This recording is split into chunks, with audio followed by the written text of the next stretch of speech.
So let me guess, you're having a hard time trying to figure out how to win a 1v1 match, right? Maybe sometimes you get nervous during a match or you don't know what tricks and strategies to use. Oh my friend, you do not need to worry because in this video, I'm gonna share with you the secret tricks and strategies that the pro players use to win 1v1 matches. I will also tell you guys how to defeat your enemies by analyzing their strengths and weaknesses. So if that sounds interesting, make sure to watch until the end of this video. Guys, this video will mainly be divided into two parts. First, I'll tell you guys the two most important things that you need to do before going into a 1v1 match, and next I'll tell you guys the things that you need to do during the 1v1 match, such as how to analyze your enemy and the secret tricks and strategies that the pro players use. So first, let's start with the two most important things that you need to do before going into a 1v1 match. The second one is, in my opinion, the most important out of these two. Number 1, character combination. Having the right set of characters is very important when going into a 1v1 match. If you have a better set of characters than your enemy, you'll have a better chance of winning the fight. Guys, when choosing your characters, first you need to think about the most important things that you need in a custom room match. These important things can be skills such as movement speed, health, tracking, and etc.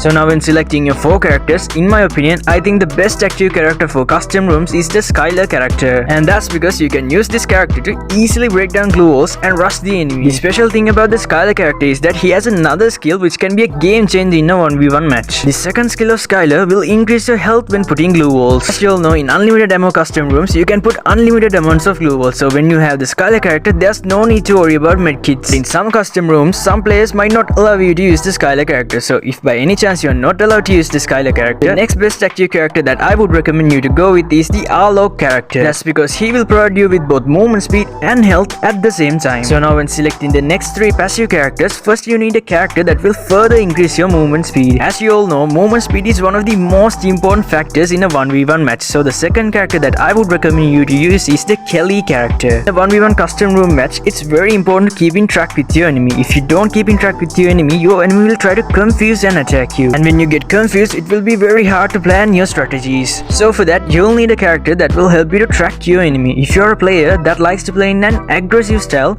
the character that I would recommend you to use is the Moko character. When you attack an enemy, a small tag like this will be displayed on top of the enemy for a few seconds. This tag will help you to track and hunt down your enemies. Now, if you're a defensive type of player, the character that I would recommend you to use is the Shiro character. That's because when an enemy attacks you, a tag like this will be placed on top of the enemy for a few seconds. So this will help you to keep in track with your enemy. And the last character that I would recommend is the Joseph character. That's because his character skill will further increase your movement speed when taking damage. So now we created a very powerful character combination, but now you guys might ask me, what is this second thing that's more important than the character combination? That, my friend, is your mindset. Having a very good mindset before the match is very important. So let's say you know a lot of tricks and strategies, but you go into a match with a negative mindset. You win 1 or 2 rounds, but then suddenly your strategies start to fail and you keep losing one round after the other. Your confidence goes down, your hands start shaking, you start to panic, and you start to think about what would happen if I lose. Will my friends make fun of me? Will my opponent make fun of me? When you start overthinking all these things, you lose your focus in the match. Your focus is one of the most important things when planning your strategy. That's why it's very important to go into a match with a positive mindset. What I would recommend you to do is first find a comfortable place to sit.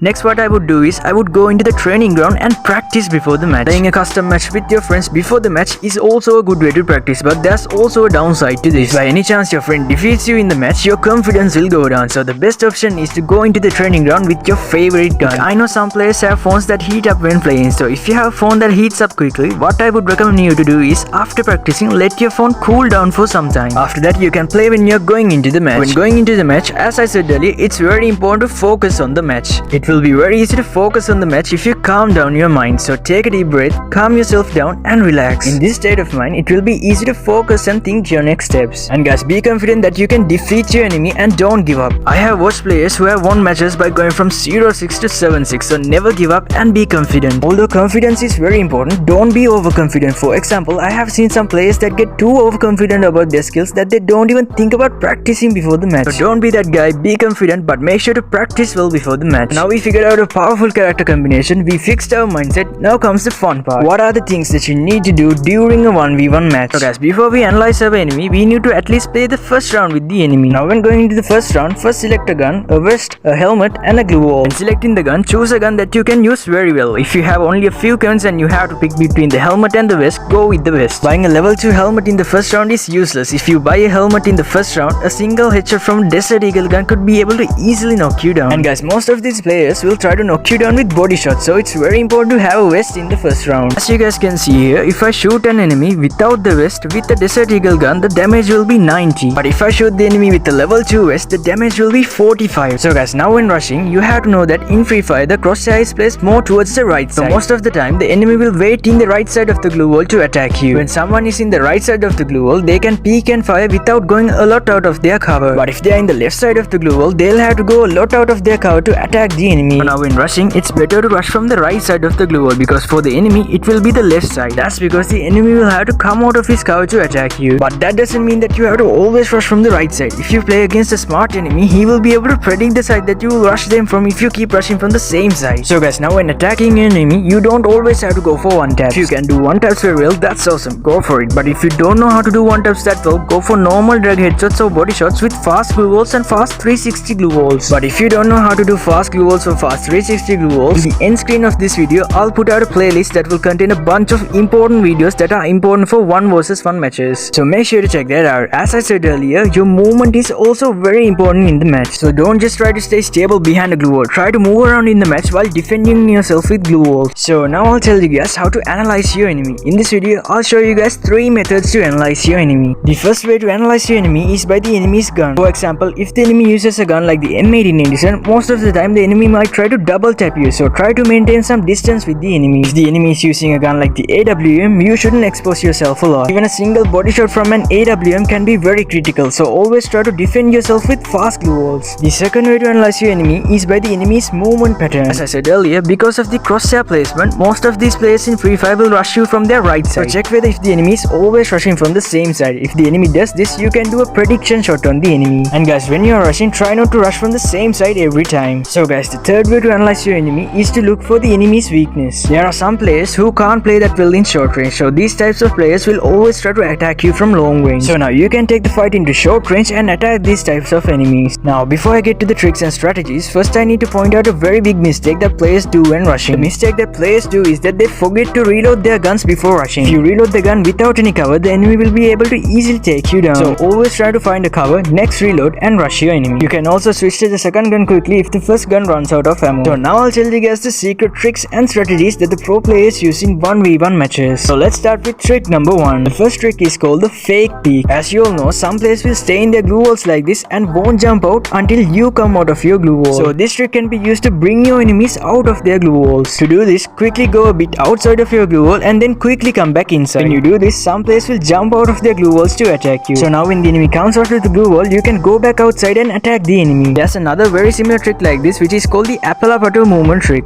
You can also use it if you want, but the fake peek method is much easier to do. The next trick that the pro players use is called the decoy glue wall trick. You can use this trick to confuse your enemy. To do this, first place 3 fake glue walls, but when doing this, don't reveal your position. Now after placing the fake glue walls, go find a permanent cover and wait for your enemy to come near your trap. When your enemy comes near your trap, you can easily attack the enemy. This next trick I'm gonna share with you guys is also a decoy glue wall trick. Pro players use this trick a lot when they are rushing an enemy. When doing this trick, place a glue wall like this onto the left to pretend to the enemy that you are going to rush from the right side. But what you want to do is, instead of rushing from the right side, go and rush from the left side. Most of the time, the enemy could be waiting for you in the right side, so you can go from the other side and attack the enemy. Next trick I want to share with you guys is also another glue wall trick that I have seen a lot of pro players use. When you move with just one glue wall, your enemy will easily know your location. So instead of running and putting just one glue wall up front, place 3 glue walls like this. This will confuse your enemy and at the same time will provide you with a much more wider range of defense. There are also a lot of other useful tricks that can help you in a 1v1 match, like increasing your reaction time, glitch fire trick, noob walk trick, confusion and etc. You can learn those tricks by clicking on this playlist. In here, I have put together several short videos that I think can be very useful for winning a 1v1 match. So make sure to check that out.